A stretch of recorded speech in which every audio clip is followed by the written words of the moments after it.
এক রাতে এক চোর মালিক ইবনে দিনার রহমতুল্লাহ আলাই এর বাড়ির প্রাচীর টপকে সহজেই ভিতরে প্রবেশ করে। ভিতরে ঢুকে সে হতাশ হয়ে পড়ে, কারণ বাড়িতে চুরি করার মতো কোনো দামি জিনিস ছিল না। সেই সময় বাড়ির মালিক ইবনে দিনার রহমতুল্লাহ আলাই এর ঘরের ভিতরে ছিলেন এবং নামাজে ব্যস্ত ছিলেন। তিনি টের পান যে ঘরে কেউ ঢুকেছে। তখনই তিনি নামাজ শেষ করে ফিরে তাকান। তিনি কোনো ভয় বা অবাক হওয়ার চিহ্ন না দেখিয়ে শান্তভাবে চোরকে সালাম দিলেন এবং বললেন, ভাই, আল্লাহ তোমাকে মাফ করুন। তুমি আমার ঘরে ঢুকেছ, কিন্তু কিছুই পাওনি।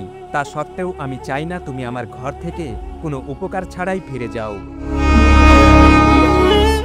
এরপর তিনি দাঁড়িয়ে গিয়ে ঘরের অন্য পাশ থেকে একটি পানি ভরা কলসি নিয়ে আসেন এবং চোরের চোখের দিকে তাকিয়ে বলেন, অজু করো এবং 2 রাকাত নামাজ পড়ো। যদি তা করো তবে তুমি আমার ঘর থেকে সেই সম্পদ নিয়ে যাবে যা তুমি চুরি করার উদ্দেশ্যে খুঁজতে এসেছিলে তার চেয়েও বড়। মালিক ইবনে দিনার রহমতুল্লাহ আলাই এর ব্যবহারে চোর খুবই লজ্জিত হয়ে যায় এবং বলে, হ্যাঁ, এটা তো অনেক দয়ালু প্রস্তাব। চোর অজু করে এবং 2 রাকাত নামাজ পড়ে। এরপর সে বলে, হে মালিক, আপনি যদি মনোযোগী হবেন, যদি আমি আরও কিছুক্ষণ এখানে থাকি, আমি আরও 2 রাকাত নামাজ পড়তে চাই। মালিক রহমতুল্লাহ আলাই বলেন, তুমি যতক্ষণ চাও নামাজ পড়ো, আল্লাহ যতটুকু ইচ্ছা করেন ততটুকু। চোর পুরো রাত মালিকের ঘরেই থাকল এবং সারা রাত নামাজ পড়ল। সকাল হলে মালিক রহমতুল্লাহ আলাই তাকে বলেন, এখন চলে যাও এবং ভালো মানুষ হয়ে যাও।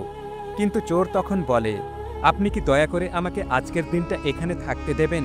আমি আজ রোজা রাখার নিয়ত করেছি। মালিক রহমতুল্লাহ আলাই বলেন, থাকো, যতদিন থাকতে চাও। এইভাবে সেই চোর কয়েকদিন মালিকের রহমতুল্লাহ আলাই এর ঘরে থেকে যায়, রাতে তাহাজ্জুদ পড়ে এবং দিনে রোজা রাখে। কিছুদিন পর যখন সে বিদায় নিতে চায়, তখন বলে, হে মালিক, আমি দৃঢ় সংকল্প করেছি যে আমি আমার সব গুনাহের জন্য তওবা করব এবং আগের জীবন ছেড়ে দেব। মালিক রহমতুল্লাহ আলাই বলেন, তাওফিক দেওয়া তো আল্লাহর হাতে।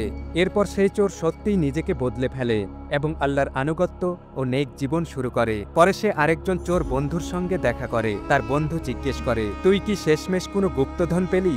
সে উত্তর দেয়, ভাই, আমি মালিক ইবনে দিনারকে পেয়েছি।